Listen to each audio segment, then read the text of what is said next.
बच्चों, पिछले अध्याय में हमने देखा कि राष्ट्रीय आय क्या है और इसका देश की अर्थव्यवस्था में क्या महत्व है।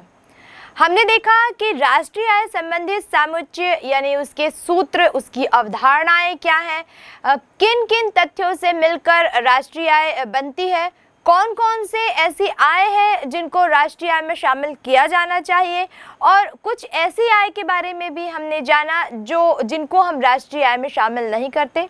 हमने उन कारणों पर भी चर्चा की कि क्या ऐसे कारण हैं जिससे कुछ आय को राष्ट्रीय आय में शामिल किया जाता है और कुछ आय को राष्ट्रीय आय में शामिल नहीं किया जाता।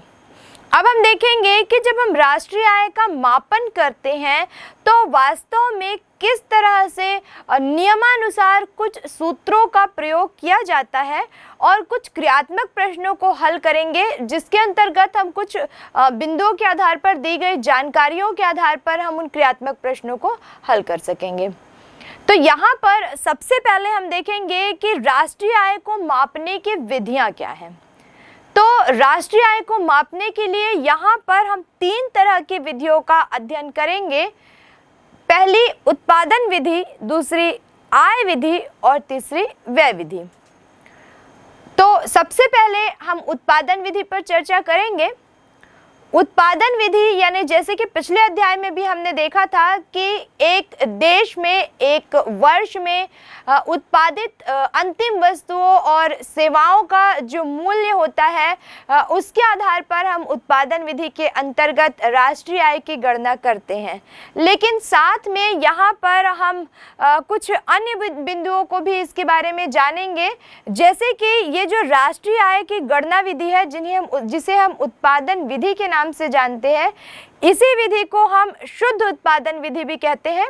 और दूसरी बात ये कि इसकी गणना किस प्रकार की जाती है, किसी देश में एक वर्ष में उत्पादित वस्तुओं और सेवाओं के शुद्ध मूल्य को ज्ञात किया जाता है। और फिर तीसरे स्टेप में हम ये भी देखते हैं कि इनका योग करके इन वस्तुओं और सेवाओं के अंतिम मूल्य का जो योग होता है उसके योग के आधार पर फिर हम राष्ट्रीय आय की गणना करते हैं। और एक महत्वपूर्ण बात यह है कि जब हम किसी देश के राष्ट्रीय आय की बात करते हैं तो वास्तव में वो राष्ट्रीय आय जो होती है वो किसी देश के साधन लागत पर निकाले गए शुद्ध राष्ट्रीय उत्पाद के अंतर्गत आती है।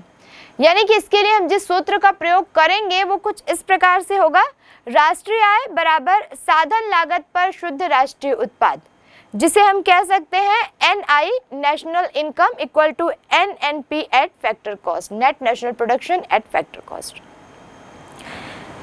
अब अगर हम इसकी गणना प्रक्रिया की बात करें तो वास्तव में इसकी जो पूरी गणना की प्रक्रिया है वो वैज्ञानिक मानी गई है। विभिन्न विद्वान इसे उत्पादन गणना विधि को वैज्ञानिक मानते हैं क्योंकि प्रयोग किए गए सिद्धांतों के आधार पर इसका प्रतिपादन किया गया है। तो यहाँ पर गणना विधि की जो पूरी की पूरी प्रक्रिया है उसको हम कुछ बिंदुओं के आधार पर समझेंगे। जैसे सबसे पहले हम यहाँ देखेंगे कि एक वर्ष में देश की घरेलू सीमा के अंतर्गत उत्पादित अंतिम वस्तु और सेवाओं के मूल्य को यहाँ पर शामिल किया जाता है। तो महत्वपूर्ण बात जो ध्यान रखने योग्य है वो ये है कि केवल घरेलू सीमा की यहाँ पर बात की गई है, यानी कि केवल देश में उत्पादित जो वस्तुएं हैं उनको और जो सेवाएं हैं देश में उत्पादित केवल उनको ही शामिल किया गया है, न कि जो देश के निवासी विदेशों में जो आय अर्जित कर रहे हैं उसको। दूसरी बात यहाँ पर यह आती है कि मध्यवर्ती वस्तुओं के मूल्य को भी यहाँ पर ज्ञात किया जाता है। मध्यवर्ती वस्तुएं वे वस्तुएं होती हैं जो कि अंतिम वस्तुओं को एक अंतिम रूप देने के लिए प्रयोग में लाई जाती हैं, जिनके बारे में हम आगे और विस्तार से पढ़ेंगे। तो इसमें मध्यवर्ती वस्तुओं के मूल्य को भी शामिल कर लिया जाता है। और उसके बाद हम देखते हैं कि इस तरह से जब अंतिम वस्तु और सेवाओं का बाजार मूल्य ज्ञात कर लिया जाता है तो ये जो मध्यवर्ती वस्तुएं हैं जब इनके मूल्य को हम इसमें से घटा देते हैं तो हमको जो डिफरेंस प्राप्त होता है वो कहलाता है मूल्य वृद्धि। साथ ही एक चीज यहाँ पर ये भी देखने को आती है कि इनका अगर योग कर दिया जाए, हम यहाँ पर अंतिम वस्तुओं और सेवाओं का जो बाजार मूल्य है उत्पाद का, उसमें से जब मध्यवर्ती वस्तु के मूल्य को घटा देते हैं तो हम यहाँ पर देखते हैं कि मूल्य वृद्धि यानी अंतर जो होता है उसको मूल्य वृद्धि के रूप में प्राप्त करते हैं। लेकिन इन्हीं दोनों को जब हम जोड़ देते हैं तो जो हमको प्राप्त होता है उसे हम सकल घरेलू उत्पाद कहेंगे। तो उत्पादन गणना विधि के अनुसार जब राष्ट्रीय आय की गणना करते हैं तो क्या होती है पूरी प्रक्रिया, कौन सी वस्तुएं होती हैं अंतिम वस्तुएं और मध्यवर्ती वस्तुएं कौन कौन सी कहलाती हैं, इस पूरे तथ्यों को जानने के लिए आइए एक उदाहरण देखते हैं। इस उदाहरण में हम देख रहे हैं कि एक वर्ष में एक देश में 3 तरह के पदार्थों का उदाहरण यहाँ पर दिया गया है। कपड़े का उत्पादन किया गया, चीनी का उत्पादन किया गया और लौह इस्पात का उत्पादन किया गया। यहाँ पर बाजार मूल्य जो है वो कपड़े की बिक्री से जो अंतिम मूल्य प्राप्त होता है बाजार मूल्य वो है 5,000 करोड़ रुपए, और चीनी के विक्रय से जो बाजार मूल्य प्राप्त होता है वो होगा 3,000 करोड़ रुपए, और लोहे से लौह अयस्क का जो उत्पादन किया गया उसका जो अंतिम मूल्य है बाजार मूल्य है वो है 10,000 करोड़ रुपए। अब अगर हम ये देखें कि वास्तव में देश में एक वर्ष में उत्पादित कुल वस्तुओं से प्राप्त राशि क्या है, तो यहाँ पर हम तीनों वस्तुओं के मूल्य को जोड़ देंगे, यानी कि कपड़े से प्राप्त जो मूल्य है, चीनी से प्राप्त जो मूल्य है और लौह अयस्क से प्राप्त जो मूल्य है 5,800 और 2,000 करोड़, तीनों को जब हम जोड़ देते हैं तो यहाँ पर हम देखते हैं कि हमको 18,000 करोड़ जो है वो अंतिम वस्तु से प्राप्त जो मूल्य बाजार मूल्य है वो हमको प्राप्त हो जाता है। सेकंड स्टेप में हम देखेंगे कि कपड़े को उत्पादित करने के लिए जो कच्चा माल होता है वो होता है कपास, चीनी बनाने के लिए जो कच्चा माल होता है वो होता है गन्ना, और लौह इस्पात बनाने के लिए जो कच्चा माल वो होता है कच्चा लोहा, या इसको बनाने की प्रक्रिया में हम बिजली ईंधन ऐसे बहुत सारी चीज़ों को इनमें यूज़ करते हैं। तो यहाँ पर इनको जब हमने परचेस किया तो जो हमको व्यय हुआ वे सारे व्यय जो होंगे वो मध्यवर्ती व्यय कहलाएंगे। तो एक उदाहरण के अनुसार हम यहाँ पर देखते हैं, कपड़ा बनाने के लिए जो कपास खरीदा गया उसका मूल्य 1,000 करोड़ रुपया था। उसके बाद चीनी बनाने के लिए जो गन्ना खरीदा गया उसका मूल्य 800 करोड़ रुपया था, और उसके बाद लोहा बनाने के लिए जो कच्चा लोहा खरीदा गया उसका मूल्य 2,000 करोड़ रुपया था। तो यहाँ पर इन सभी वस्तुओं को हम मध्यवर्ती वस्तुएं कहेंगे, और इन्हीं मध्यवर्ती वस्तुओं को हम वैसे अंतिम मूल्य में शामिल करेंगे। जब हम राष्ट्रीय आय की गणना करेंगे तो हम इसको अंतिम मूल्य में शामिल करेंगे, लेकिन इन्हीं के अंतर के आधार पर, यानी बाजार मूल्य हमको जो अंतिम वस्तुओं का प्राप्त हुआ है और ये जो मध्यवर्ती वस्तुएं हैं इन्हीं का जो अंतर आएगा वही अंतर मूल्य वृद्धि कहलाएगा। तीसरे स्टेप में हम देखेंगे कि सकल घरेलू उत्पाद का जो मूल्य है वो हम ज्ञात करते हैं, और उसको ज्ञात करते समय यहाँ पर हम अंतिम वस्तु के बिक्री मूल्य के अंतर्गत और अंतर मध्यस्थ वस्तुएं जो होती है, जो हमने देखा कि कपास, गन्ना और कच्चे लोहे का हमने क्रय किया, उन वस्तुओं के मूल्य को भी इसमें से घटा दिया जाएगा जब हम सकल घरेलू उत्पाद की गणना यहाँ पर करेंगे। एक पॉइंट यहाँ पर हमको ये भी जान लेना जरूरी है कि इनका जो अंतर होता है वो मूल्य वृद्धि कहलाता है, जैसे कि हमने पहले भी देखा, लेकिन इन दोनों को जब जोड़ दिया जाता है तो यहाँ पर जो हमको राशि प्राप्त होती है वो सकल घरेलू उत्पाद हो जाती है। और अच्छे से समझने के लिए आइए इस उदाहरण को हम एक तालिका द्वारा समझने का प्रयास करते हैं। इस उदाहरण के आधार पर जब हम तालिका का निर्माण करेंगे तो उसके अंतर्गत हम 4 कॉलम बनाएंगे, जिसमें पहले कॉलम में हम वस्तु को लिखेंगे, दूसरे कॉलम में अंतिम वस्तु का बाजार मूल्य, तीसरे कॉलम में अंतर मध्यस्थ वस्तुओं का मूल्य, और चौथे कॉलम में मूल्य वृद्धि जो कि करोड़ रुपए में दी गई है उसे लिखेंगे। पहली वस्तु में हम देख रहे हैं, पहली वस्तु है कपड़ा, जिसमें हम अंतिम वस्तुओं का बाजार मूल्य देख रहे हैं। जो हमने उदाहरण देखा उसके अनुसार 5,000 करोड़ रुपए है, और अंतर मध्यस्थ वस्तुओं का मूल्य 1,000 करोड़ रुपए है। यहाँ पर जब हम मूल्य वृद्धि कैलकुलेट करेंगे तो हम देखते हैं कि अंतिम वस्तुओं का जो बाजार मूल्य है उसमें से अगर हम अंतर मध्यस्थ वस्तुओं के मूल्य को घटा देंगे तो मूल्य वृद्धि हम ज्ञात कर लेंगे। तो यहाँ पर अंतिम वस्तुओं का बाजार मूल्य 5,000 रुपए है और अंतर मध्यस्थ वस्तुओं का मूल्य 1,000 रुपए है, जो कि अगर हम इनका अंतर निकालते हैं तो 4,000 करोड़ रुपए हो जाएगा। दूसरी वस्तु हम देखते हैं चीनी है, जिसमें हम उदाहरण में हमने देखा कि अंतिम वस्तुओं का बाजार मूल्य 3,000 करोड़ रुपए है, अंतर मध्यस्थ वस्तुओं का मूल्य 800 करोड़ रुपए है और इसमें अगर हम मूल्य वृद्धि रुपए में करोड़ रुपए में ज्ञात करते हैं तो ये हो जाएगी हमारी 3,000 ऋण 800, तो 2,200 करोड़ रुपए यहाँ पर हम मूल्य वृद्धि प्राप्त करेंगे।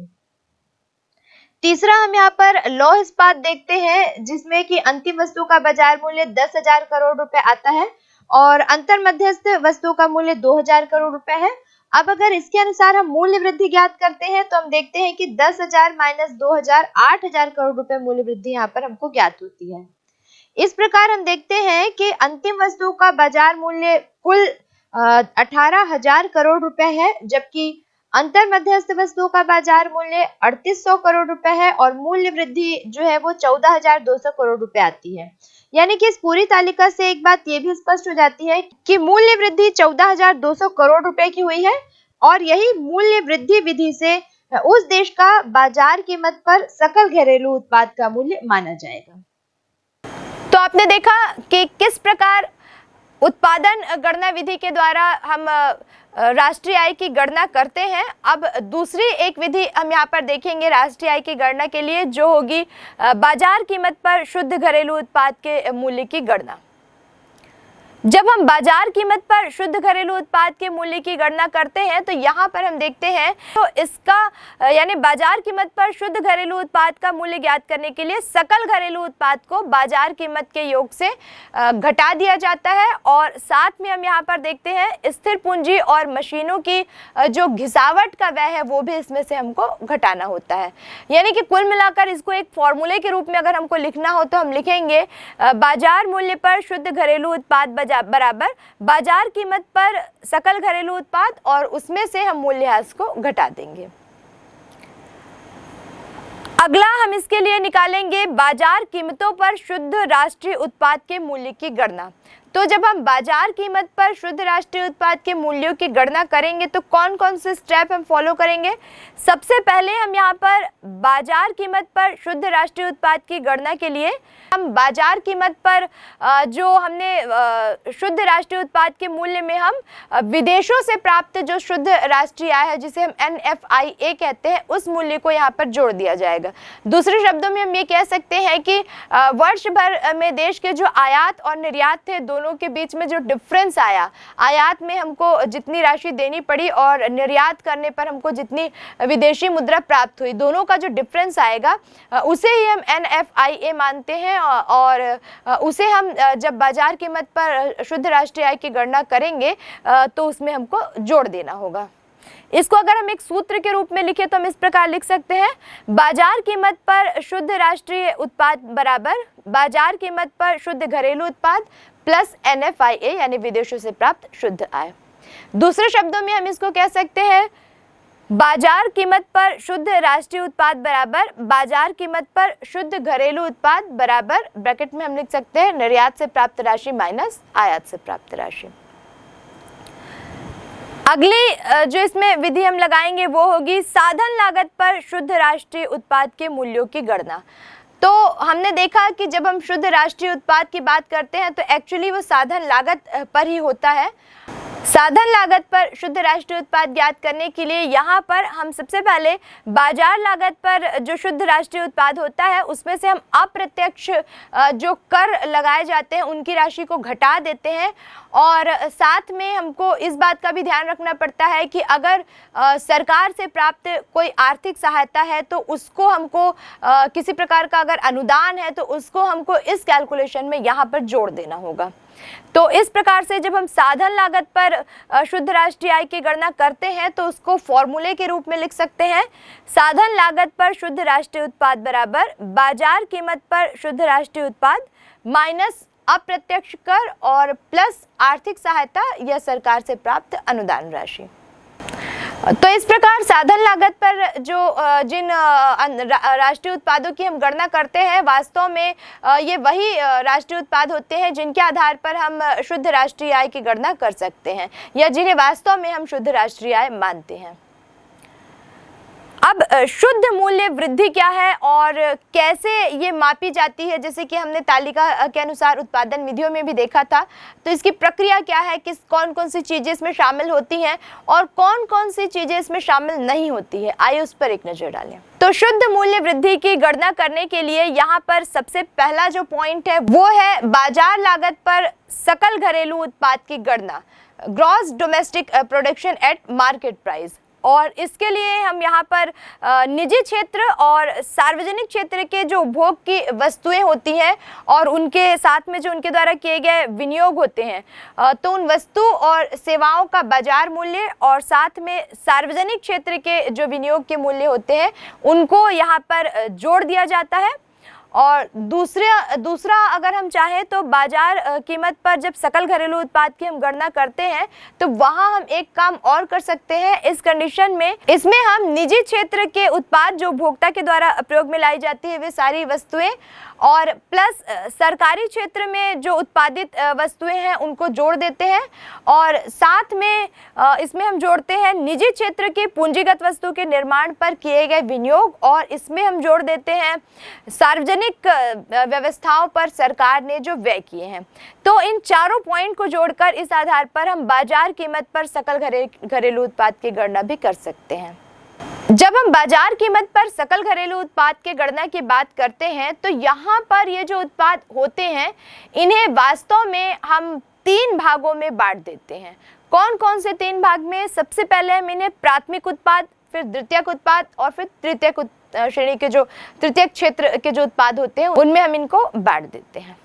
तो प्राथमिक क्षेत्र जो होते हैं उत्पादन के, इसमें बहुत जो बेसिक चीज़ें होती है जैसे कृषि करना, पशुपालन, खदानों के जो कार्य होते हैं या मछली पालन के जो व्यवसाय होते हैं, इस तरह के जो बेसिक चीज़ों के जो व्यवसाय होते हैं उनको हम प्राथमिक क्षेत्र के अंतर्गत शामिल करते हैं। और जब हम बात करते हैं द्वितीयक क्षेत्र की तो ये विनिर्माण के जो क्षेत्र होते हैं, जो उद्योग होते हैं, निर्माणी उद्योग होते हैं, बिजली उत्पादन करने से संबंधित, गैस उत्पादन करने से संबंधित, जल आपूर्ति से संबंधित, ये सब जो इकाइयाँ होती हैं वो द्वितीयक क्षेत्र में शामिल की जाती हैं। तीसरा, तृतीयक क्षेत्र की जब हम बात करते हैं तो इसमें कुछ विशिष्ट निर्माणी उद्योग आते हैं जिन्हें हम कह सकते हैं परिवहन, संचार, व्यापार, जो सार्वजनिक क्षेत्र में सुरक्षा की दृष्टि से जो उद्योग स्थापित किए गए हैं, बैंक, बीमा संस्थाएं, और साथ में यहाँ पर हम आवास गृह से संबंधित प्रशासनिक कुछ संस्थाएं, प्रतिरक्षा व्यापार, इन सभी चीज़ों को तृतीयक श्रेणी के जो क्षेत्र के जो उद्योग होते हैं उनके अंतर्गत हम शामिल करते हैं, और इन तीनों के वर्गीकरण के आधार पर फिर हम राष्ट्रीय आय की कैलकुलेशन करते हैं। एक बिंदु यहाँ पर यह भी जान लेना होगा कि इन सभी क्षेत्रों में चाहे वो प्राथमिक हो, चाहे द्वितीयक हो, चाहे तृतीयक हो, और उनके अंतर्गत चाहे किसी भी तरह के निर्माणी जो संस्थाएं हैं उन सभी से मिलाकर जो वस्तुओं और सेवाओं का उत्पादन होता है उनका जो कुल मूल्य होता है वो यहाँ पर राष्ट्रीय आय की गणना में शामिल किया जाता है। और अब हम देखें कि मध्यवर्ती वस्तुएं और सेवाएं क्या है, तो उसके बारे में हमने जैसे कि पहले ही जाना है कि इन विनिर्माणी जो उद्योग हैं इनके लिए जो कच्चा माल होता है, तो वहाँ जो कच्चे माल के उत्पादन के लिए जो इकाइयाँ काम करती हैं उनको हम मध्यवर्ती वस्तुओं के अंतर्गत शामिल करते हैं। जैसे कि हमने उदाहरण में भी देखा था कि कपड़े के लिए कपास की आवश्यकता है, या चीनी उद्योग के लिए गन्ने की आवश्यकता है, जूट उद्योग के लिए रेशे की आवश्यकता है, लौह अयस्क उद्योगों के लिए जो कच्चा जो लोहा होता है उनका जो खनन उद्योग है। तो प्रत्येक जो मुख्य उद्योग होते हैं उनके पीछे कोई ना कोई उनके कच्चे माल के लिए जो इकाइयां काम करती हैं वे सभी मध्यवर्ती जो वस्तुएं होती हैं उनके अंतर्गत आती हैं। और जब हम राष्ट्रीय आय की गणना करते हैं तो इन मूल्यों को भी अंतिम वस्तु के मूल्यों के साथ जोड़ते हैं। और हम ये देखते हैं कि जब हम राष्ट्रीय आय की गणना करते हैं तो अंतिम वस्तुओं का जो मूल्य होता है, अंतिम रूप से उत्पादित वस्तुओं का मूल्य जो होता है, उसमें से हम इन मध्यवर्ती वस्तुओं के जो उत्पादन पर जो व्यय होता है, इन मध्यवर्ती वस्तुओं का जो मूल्य होता है उसको हम इसमें से घटा देते हैं। अगला जो बिंदु हम यहाँ पर देखते हैं वो होता है पुरानी वस्तुओं का। पुरानी वस्तुओं की खरीद बिक्री के संबंध में जैसे हमने पिछले अध्याय में भी देखा था, क्योंकि इनका किसी एक निश्चित वर्ष में उत्पादन से किसी प्रकार का कोई संबंध होता नहीं है, और दूसरी बात, इनके विक्रय से जो आय होती है उसको हम राष्ट्रीय आय में शामिल नहीं करते हैं। अगला जो बिंदु हम देखते हैं वो है अवैध जो व्यापार होते हैं। तो अवैध व्यापार जो होते हैं, तस्करी के, चोरी के, इनकी जो आय होती है उनको भी हम राष्ट्रीय आय के कैलकुलेशन में शामिल नहीं करते। अब जबकि हम बाजार मूल्य पर शुद्ध घरेलू उत्पाद की गणना करते हैं, तो इस कंडीशन में हम सकल घरेलू उत्पाद का जो मूल्य हमने निकाला है बाजार मूल्य पर, उसमें से हम मशीनों की घिसावट यानी जिसे हम मूल्यह्रास कहते हैं उसको यहाँ माइनस कर देते हैं, घटा देते हैं।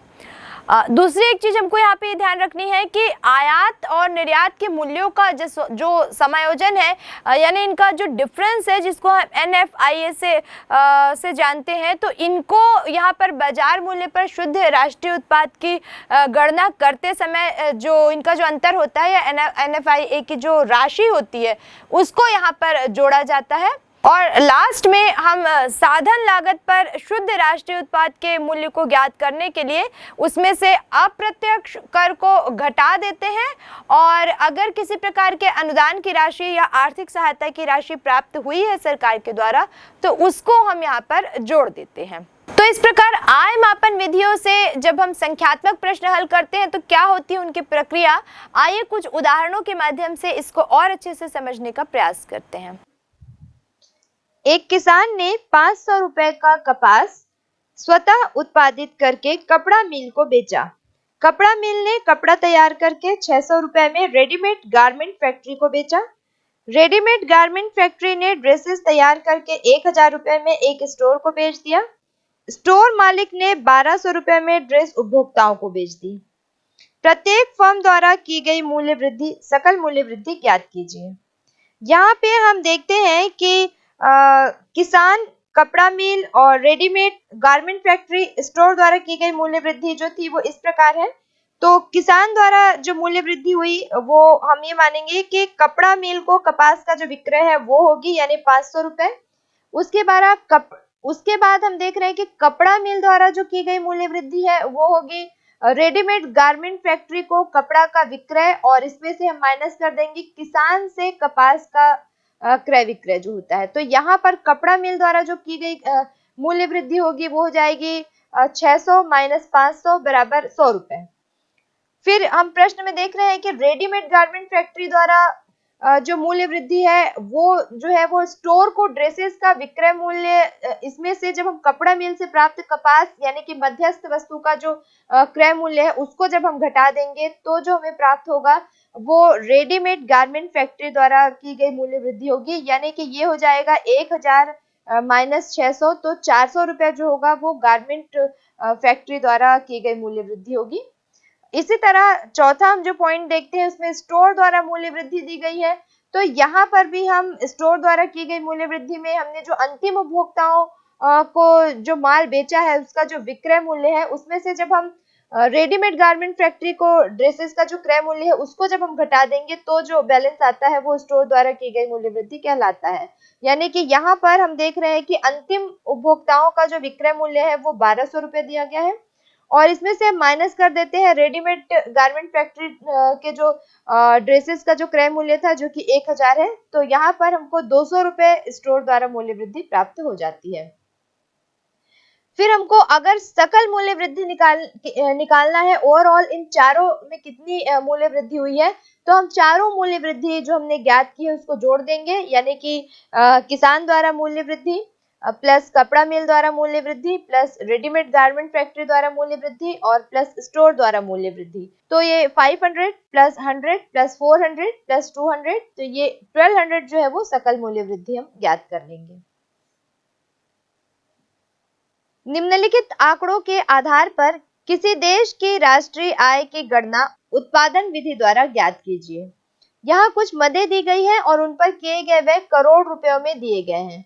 जैसे व्यक्तिगत उपभोग 25,000 करोड़, सकल घरेलू निजी निवेश 20,000 करोड़, शुद्ध विदेशी निवेश 10,000 करोड़, शासकीय क्रय पर व्यय 15,000 करोड़, समस्त व्यक्तियों की आय का योग 30,000 करोड़, कृषि उत्पादन का योग 40,000 करोड़।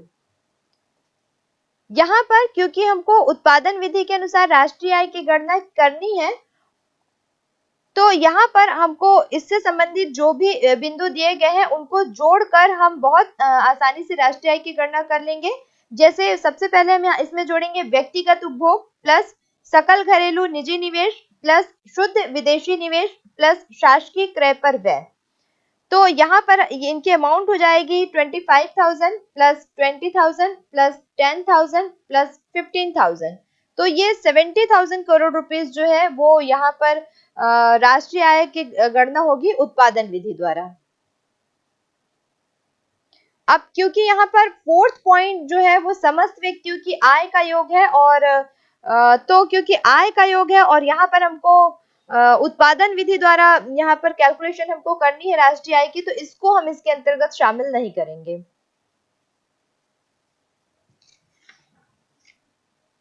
तो आइए अब देखते हैं कि जब आय विधि के द्वारा राष्ट्रीय आय की गणना की जाती है तो क्या होती है उसकी प्रक्रिया। आय विधि के द्वारा राष्ट्रीय आय की गणना जब हम करते हैं तो सबसे पहली बात तो कि ये जो राष्ट्रीय आय के मापन की विधियां हैं उनमें दूसरी विधि है। पहली विधि हमने उत्पादन गणना विधि देखी थी और क्योंकि ये साधन लागत पर ज्ञात किए जाते हैं तो जैसे कि हमने पहले भी देखा कि जब उत्पादन किया जाता है तो उत्पादन के कई महत्वपूर्ण साधन जो होते हैं वो उस उत्पादन की पूरी प्रक्रिया में सहयोग देते हैं। और ये जो साधन होते हैं वो मुख्य रूप से 5 प्रकार के होते हैं: भूमि, श्रम, पूंजी, संगठन और साहस। जैसे कि हमने पहले भी देखा था कि भूमि का जो स्वामी होता है वो भूमिपति कहलाता है और क्योंकि उसने अपनी भूमि दी है तो भूमि की जो शक्तियां होती हैं उनके प्रयोग के बदले वो लगान के रूप में अपना प्रतिफल लेता है। साथ में जो पूंजीपति होता है वो क्योंकि उसने अपनी आवश्यकताओं को सीमित करके अपनी ज़रूरतों को रोककर पूंजी की बचत की, पूंजी का संचय किया, तो बदले में वो जो प्रतिफल लेता है पूंजी देने के बदले वो ब्याज कहलाता है। तीसरा हमने देखा था कि श्रमिक जो होता है वो अपना जो श्रम करता है, शारीरिक या मानसिक जो भी श्रम करता है, उस श्रम के बदले में वो जो राशि लेता है वो मजदूरी कहलाती है। संगठनकर्ता जो कार्य करते हैं वो वेतन के रूप में प्राप्त करते हैं प्रतिफल। और लास्ट में लाभांश जो होता है, बचा हुआ जो हिस्सा होता है, कभी वो लाभ कभी हानि होता है, तो लाभ का वो जो हिस्सा होता है वो साहसी को प्रतिफल के रूप में प्राप्त होता है। तो वास्तव में ये सारी चीजें जिन्हें हम लगान, ब्याज, मजदूरी, वेतन और लाभ के अंतर्गत लाते हैं, ये सभी साधनों की जो आय होती है इन्हीं को हम साधन आय मानते हैं। हालांकि अगर उत्पादनकर्ता के दृष्टिकोण से हम देखते हैं तो वो साधन व्यय मानता है। वो ये मानता है कि जिन साधनों को हमने नियोजित किया उत्पादन में, उन साधनों पर मैंने व्यय किया। लेकिन ओवरऑल जब हम राष्ट्रीय आय की गणना की बात करते हैं, साधन लागत के अंतर्गत जब हम इनको शामिल करते हैं तो हम ये मानते हैं कि ये इन साधनों की आय है। तो इस प्रकार हम यहाँ पे देखते हैं कि उत्पादन के साधनों को प्राप्त होने वाली जो आय होती है उन्हें हम शुद्ध आय के रूप में राष्ट्रीय गणना के अंतर्गत शामिल करते हैं। फिर यहाँ पर हम देखते हैं कि जब हम आय विधि के अनुसार राष्ट्रीय आय की गणना करते हैं तो कौन कौन से महत्वपूर्ण बिंदु, कौन कौन से स्टेप्स होते हैं जिनको फॉलो करते हुए हम आगे बढ़ते हैं। तो सबसे पहले हम यहाँ पर देखते हैं कि उत्पादन के जो क्षेत्र होते हैं उनका हम निर्धारण करते हैं। जैसे कि हमने पहले भी उत्पादन गणना विधि के अंतर्गत देखा था, 3 तरह के क्षेत्र होते हैं, प्राथमिक, द्वितीयक और तृतीयक, और तीनों ही क्षेत्र में अलग अलग तरह के उद्योग शामिल किए जाते हैं। तो सबसे पहले तो यहाँ पर क्षेत्रों का निर्धारण करना होता है। दूसरा जो स्टेप होता है वहाँ पर साधन आय का वर्गीकरण होता है। सबसे मुख्य जो बात है वो यही है कि साधनों की जो आय है वो कहाँ से प्राप्त हुई है उसको अलग अलग वर्गों में बांटना। तो अब हम साधन आय क्या है और कहाँ से प्राप्त होती है उस पर एक नज़र डालते हैं। तो सबसे पहले यहाँ पर हम देखते हैं कि मजदूरी और वेतन। तो मजदूरी और वेतन के बारे में जैसे कि हमने जाना कि उत्पादन की पूरी प्रक्रिया में जो श्रमिक नियोजित किए जाते हैं, श्रमिक जो अपना योगदान देते हैं, वो अपने परिश्रम के बदले जो प्रतिफल प्राप्त करते हैं, मजदूरी कहलाती है। साथ में कोई एक व्यक्ति ही इस पूरे संगठन का कार्य नहीं कर पाता। वास्तव में जब हम संगठन की बात करते हैं, ऑर्गेनाइजेशन की बात करते हैं, तो व्यक्तियों का एक समूह होता है जो मिलकर पूरे उत्पादन के कार्य को करता है। उसमें बहुत से कर्मचारी हो सकते हैं, क्लरिकल स्टाफ हो सकता है, प्रबंधक हो सकते हैं, और ऐसे बहुत से कर्मचारी होते हैं जो एक संगठन बना लेते हैं और फिर इन संगठन के द्वारा वो फिर उत्पादन कार्यों को करते हैं। तो ये जो संगठनकर्ता होते हैं, ये अपने कार्य के बदले जो प्रतिफल प्राप्त करते हैं वो वेतन कहलाता है। तो एक तो साधन आय हो गई यहाँ पर मजदूरी और वेतन। दूसरी होती है यहाँ पर लगान या किराया, जिसे हमने जाना लगान। अगर हम लगान की बात करते हैं तो वो किसी भूमि का प्रतिफल है, क्योंकि भूमिपति ने अपनी भूमि दी है आपको, तो वास्तव में भूमि का ही किराया जो है वो लगान कहलाता है। लेकिन जब इसी संपत्ति को हम निर्माणी रूप में लेते हैं, किसी भवन को लेते हैं, किसी मकान को लेते हैं, तो बदले में हम जो प्रतिफल देते हैं वो जो प्रतिफल होता है वो किराया कहलाता है। तो लगान या किराया ये भी एक प्रकार की साधन आय के अंतर्गत आते हैं। तीसरा हम यहाँ पर देखते हैं ब्याज। अब ये जो ब्याज होता है, हम ये कह सकते हैं कि पूंजीपति ने अपनी पूंजी दी है तो बदले में वो कुछ ना कुछ प्रतिफल प्राप्त करेगा। तो वास्तव में पूंजीपति का ये प्रतिफल होता है ब्याज। इसके अतिरिक्त हम देखते हैं कि बैंकों से, वित्तीय संस्थाओं से या अन्य किसी तीसरे पक्षकार से एक उत्पादन की संपूर्ण प्रक्रिया में जो ऋण लिया जाता है, ऋण की जो राशि ली जाती है पूंजी के रूप में जिनका हम प्रयोग करते हैं, उन सभी को हम बदले में जो प्रतिफल देते हैं वो सभी प्रतिफल जो है वो ब्याज के अंतर्गत आते हैं। तो ये भी एक प्रकार की साधन आय के अंतर्गत आ जाती है। चौथा एक पॉइंट हम यहाँ पर देखते हैं लाभांश या अवितरित लाभ, यानी लाभ का वो हिस्सा जिसका बंटवारा उत्पादन के साधनों में अब तक नहीं किया गया है। उत्पादन के जो मुख्य साधन है भूमि, श्रम, पूंजी और संगठन, उनको देने के बाद जो हिस्सा बच गया, यानी कि जिस पर साहसी का अधिकार है, उत्पादन कर्ता जो है, उत्पादन का जो स्वामी है जो उद्योग का, उसका जो अधिकार है, ये जो लाभ होता है अवितरित लाभ, ये भी साहसी की एक आय है, यानी कि साधन आय के अंतर्गत हम इसको कैलकुलेट करते हैं। अगली जो आय हम यहाँ पर देखते हैं वो है सार्वजनिक क्षेत्र का अतिरेक। सार्वजनिक क्षेत्र का अतिरेक यानी सरप्लस, यानी कि सीधी सी बात है सरकार को प्राप्त होने वाला लाभ या आय। हालांकि सरकार के द्वारा जो व्यय किए जाते हैं वो सामाजिक कल्याण के तौर पर किए जाते हैं। सरकार शिक्षण, परिवहन से लेकर स्वास्थ्य तक जहां पर भी व्यय करती है उनका उद्देश्य जनता को लाभ पहुंचाना होता है। लेकिन राजस्व के रूप में यही जो धनराशि होती है वो जनता से कर, टैक्स, सीमा शुल्क, इस तरह के अन्य कई शुल्कों के रूप में वसूल कर ली जाती है। तो कहीं ना कहीं एक अतिरेक सरकार के पास भी उत्पन्न बच जाता है, रह जाता है। तो ये जो सरकार को प्राप्त जो अतिरेक होता है वो भी साधन आय के अंतर्गत शामिल कर लिया जाता है। वैसे ही यहाँ पर हम एक पॉइंट ये भी देखते हैं कि मिश्रित आय जो होती है, यानी कि विभिन्न साधनों से प्राप्त आय जो होती है, हमने विभिन्न प्रकार के क्षेत्रों के बारे में पढ़ा, विभिन्न प्रकार के उद्योगों के बारे में पढ़ा। इन सभी से जो आय प्राप्त होती है वो मिश्रित आय, मिश्रित क्षेत्र की आय के अंतर्गत आती है। लेकिन ये भी किसी न किसी साधन की ही आय होती है, इसलिए इस आय को भी हम साधन आय के अंतर्गत शामिल करते हैं। एक चीज हम यहाँ पर देखते हैं कि स्व उपभोग की जो वस्तुएं हैं, वास्तव में स्व उपभोग की जो वस्तुएं हैं उनसे किसी प्रकार का क्रय विक्रय की राशि उनसे हमको प्राप्त नहीं होती है। लेकिन बात हम करते हैं राष्ट्रीय आय में वेतन और सेवाओं के अंतिम उत्पादन की। तो अंतिम उत्पाद का जो मूल्य है, वो अंतिम उत्पाद जो है वो कहीं ना कहीं इसके अंतर्गत शामिल था, जिसका उपभोग जो है वो स्व उपयोग के लिए किया गया है। तो यहाँ पर इनसे प्राप्त जो प्रतिफल है वो भी साधन आय के अंतर्गत शामिल किया जाएगा। साथ में हम यहाँ पर देखते हैं कि जो विदेशों से प्राप्त शुद्ध साधन आय है, यानी कि जैसे हमने पहले भी देखा, जो निर्यात हमने जब किया तो हमको विदेशी जो मुद्रा है वो प्राप्त हुई, और आयात जब हमने किया तो विदेशी मुद्रा जो है वो हमारे पास से गई। अब हमको जितना रुपए प्राप्त हुआ और जितना रुपए हमारे पास से गया, दोनों के बीच का जो डिफरेंस है उसको हम मान लेते हैं विदेशों से प्राप्त शुद्ध साधन आय।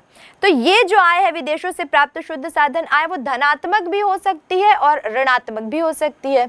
तो करना क्या होता है हमको यहाँ पे कि जो अगर ये आय धनात्मक है तो राष्ट्रीय आय की गणना करते समय हम इसको जोड़ देते हैं, और अगर यही जो NFIA विदेशों से प्राप्त शुद्ध आय अगर ऋणात्मक आती है तो राष्ट्रीय आय की गणना करते समय हम इसको माइनस कर देते हैं। दूसरा एक जो महत्वपूर्ण बिंदु है यहाँ पर वो है प्रत्यक्ष कर। अप्रत्यक्ष कर के बारे में तो हमने पहले ही जाना, इनडायरेक्टली वो लोगों से लिया जाता है, किसी वस्तु के मूल्य में वो जुड़ा होता है और लोगों को पता भी नहीं चल पाता कि वो टैक्स दे रहे हैं। तो यहाँ पर हमने देखा कि जब हम राष्ट्रीय आय की कैलकुलेशन करते हैं तो उसको माइनस करते हैं। लेकिन प्रत्यक्ष कर वास्तव में डायरेक्ट जो जिन पर वो आरोपित किया जाता है, जिन पर वो लगाया जाता है, उस व्यक्ति के द्वारा दिया जाता है, और यहाँ पर जब राष्ट्रीय आय की कैलकुलेशन की जाती है तो ये वही साधन आय होती है जिसमें से एक व्यक्ति निकाल कर की राशि का भुगतान करता है। तो कहीं ना कहीं ये साधन आय में शामिल है। तो यही कारण है कि जब साधन आय की जब हम गणना करते हैं तो प्रत्यक्ष कर को भी हम उसके अंतर्गत शामिल कर लेते हैं।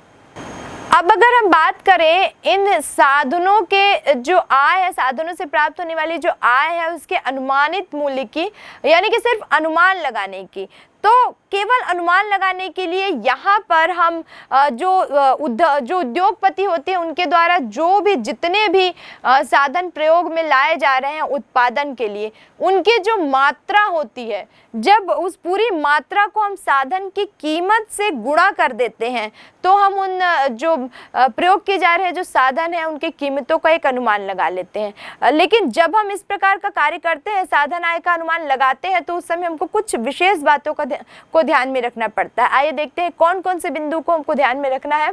तो सबसे पहली बात तो ये है कि हस्तांतरित भुगतान, जैसे कि हम कहते हैं कि पेंशन की जो राशि है या छात्रवृत्ति की जो राशि है, बेरोजगारी भत्ते की जो राशि है, क्योंकि हस्तांतरण भुगतान एकदम साधन आय के अंतर्गत हम इसको शामिल नहीं करते, तो इसको इसमें शामिल नहीं करना चाहिए। दूसरी बात एक ये कि जो गैर कानूनी व्यवसाय से प्राप्त आय है, जमाखोरी कालाबाजारी की जो आय है, अवैध जो कार्य है उनसे जो प्राप्त आय है, उसको भी हमको इसमें शामिल नहीं करना है। तीसरा एक महत्वपूर्ण बिंदु कि स्व उपयोग के लिए जो रखी गई वस्तुएं होती है उनका जो मूल्य होता है वो भी उत्पादन मूल्य में जोड़ा जाता है, क्योंकि जिसने उत्पादन किया है चाहे वो उसको खुद उपयोग करे या बाजार में बेचे, लेकिन उत्पादन तो कहीं ना कहीं उस वर्ष के अंतर्गत उस देश में हुआ है, तो निजी उपयोग में भी जो वस्तुएं लाई गई हैं उनका भी जो मूल्य होता है वो भी इसके अंतर्गत जोड़ दिया जाता है। उसके बाद हम यहाँ पे देखते हैं कि पुरानी वस्तुओं की बिक्री से जो प्राप्त होने वाली आय है उसको हम, जैसे कि हमने पहले भी देखा कि किसी प्रकार की कोई आय एक निश्चित वर्ष में प्राप्त नहीं होती है, तो उसको हम यहाँ पर राष्ट्रीय आय की गणना करते समय शामिल नहीं करते हैं। बिल्कुल इसी तरह हम यहाँ पर अंश पत्र या ऋण पत्र या बॉन्ड्स, चाहे वो नए बॉन्ड्स, नए अंश पत्र, नए ऋण पत्र हो या पुराने जो पहले से ही इशू हो चुके हैं उस तरह के ऋण पत्र हो, लेकिन सभी प्रकार के ऋण पत्र या बॉन्ड्स के जो विक्रय की जो राशि होती है उसको राष्ट्रीय आय की गणना में शामिल नहीं किया जाता है। नेक्स्ट पॉइंट हम यहाँ पे देखते हैं कि जो उपहार कर है या संपत्ति कर है या अप्रत्याशित जो लाभ है जो अचानक से हो गए हैं उनको राष्ट्रीय आय की गणना में हम शामिल नहीं करेंगे। और साथ में इसी प्रकार की जो अप्रत्याशित आय होती है या अप्रत्याशित लाभ हो जाता है अचानक से, जैसे लॉटरी निकल गई या अन्य कोई लाभ अचानक से हो गया, तो उसको भी हम राष्ट्रीय आय की कैलकुलेशन में शामिल नहीं करते हैं।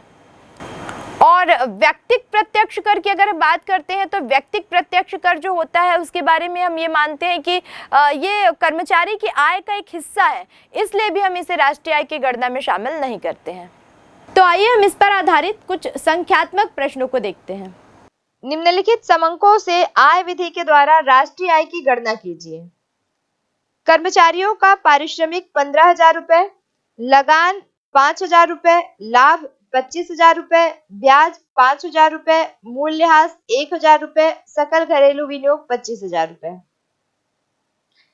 आय विधि के द्वारा जब हम राष्ट्रीय आय की गणना करेंगे तो इसमें समस्त आय को हम प्लस कर लेंगे, जैसे कि इस प्रश्न में हम देख रहे हैं कर्मचारियों का पारिश्रमिक प्लस लगान प्लस लाभ और प्लस ब्याज।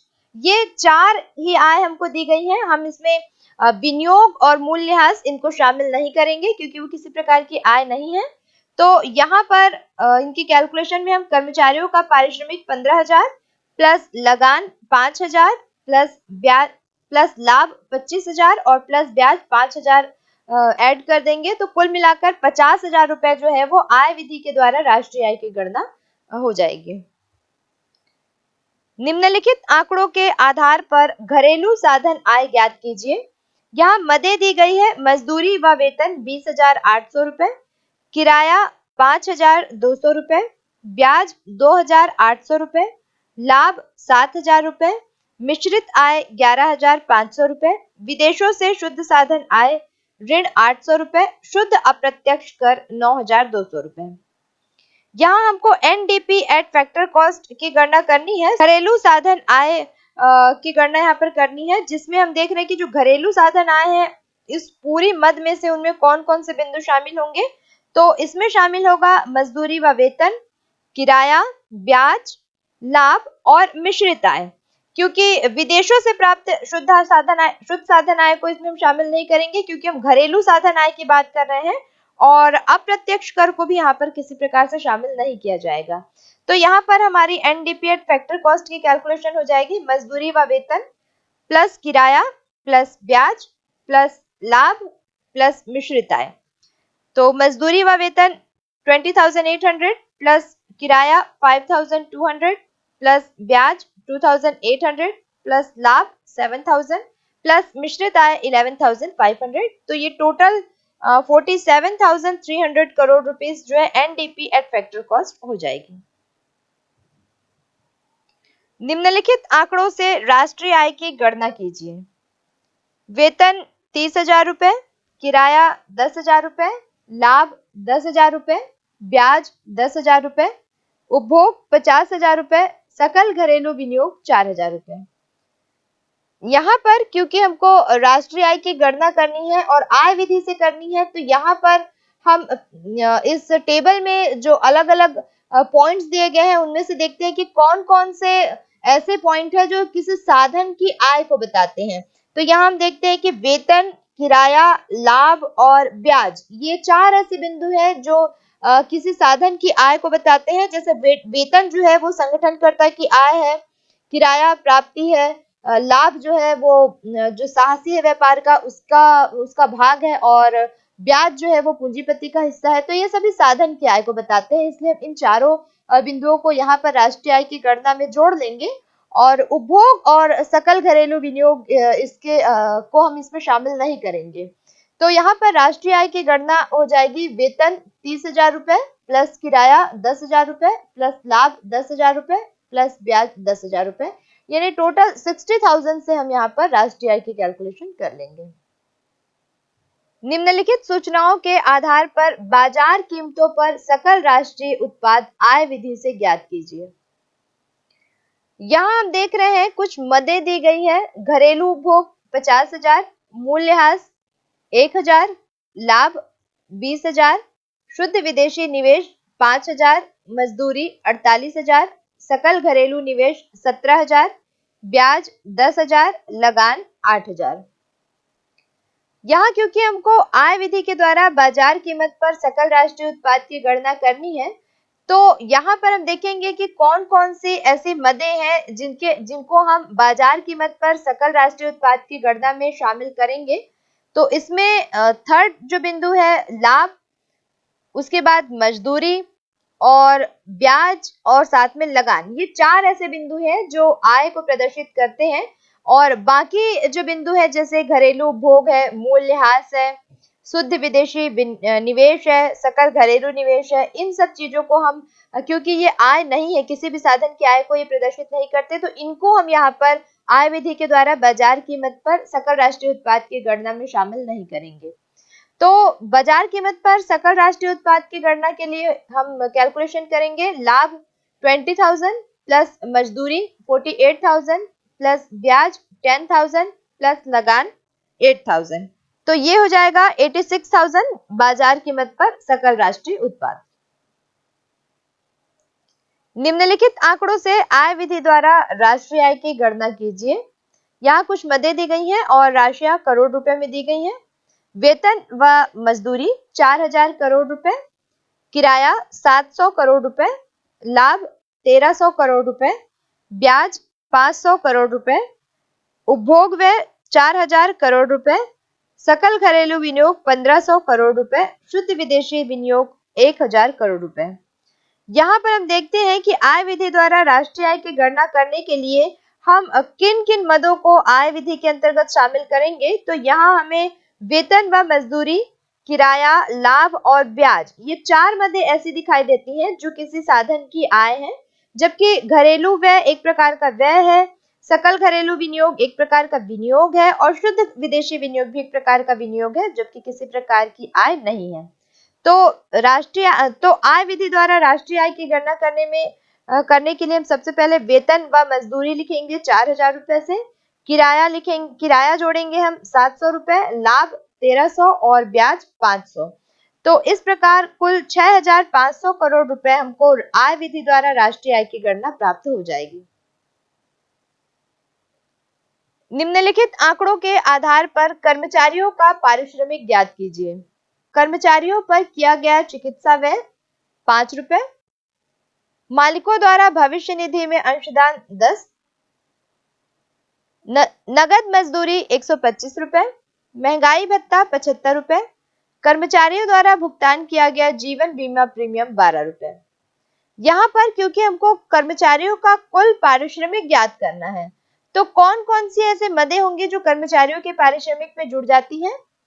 कर्मचारियों पर किया गया चिकित्सा व्यय प्लस मालिकों द्वारा भविष्य निधि में किया गया अंशदान प्लस नगद मजदूरी और प्लस महंगाई भत्ता। यहाँ पर हम देख रहे हैं कि कर्मचारियों द्वारा भुगतान किया गया जीवन बीमा प्रीमियम, क्योंकि ये भुगतान है, उनकी आय नहीं है, उनका पारिश्रमिक नहीं है, इसलिए इसको छोड़ के हम बाकी जो मदें हैं उनको कर्मचारियों के पारिश्रमिक में शामिल करेंगे। तो कर्मचारियों पर किया गया चिकित्सा व्यय 5 रुपए है, मालिकों द्वारा भविष्य निधि में अंशदान 10 है, नगद मजदूरी 125 और महंगाई भत्ता 75, यानी कि कुल मिलाकर 215 करोड़ रुपए कर्मचारियों का पारिश्रमिक कहलाएगा।